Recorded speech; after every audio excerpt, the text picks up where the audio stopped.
আসসালামু আলাইকুম। আজকে আপনাদের সাথে শেয়ার করব বাচ্চাদের জন্য খুব হেলদি এবং মজাদার একটি রেসিপি। কথা না বাড়িয়ে চলুন শুরু করা যাক।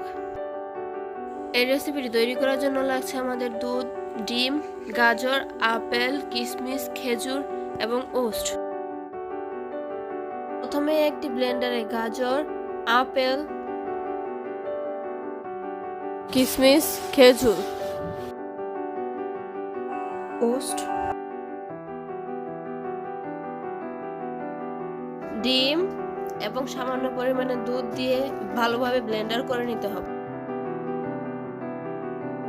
সবকিছু একসাথে দিয়ে ভালোভাবে ব্লেন্ডার করে নেওয়ার পর এর মধ্যে বেকিং পাউডার এবং 2 টেবিল চামচ ময়দা দিয়ে দিতে হবে।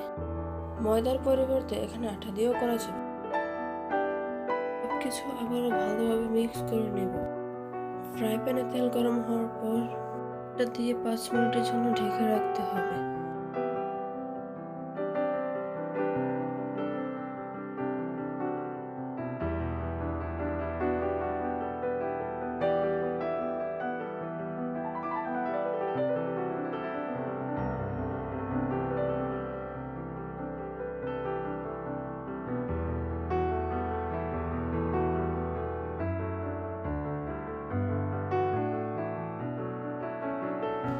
তৈরি হয়ে গেল বাচ্চাদের জন্য খুব হেলদি এবং মজাদার নাস্তা।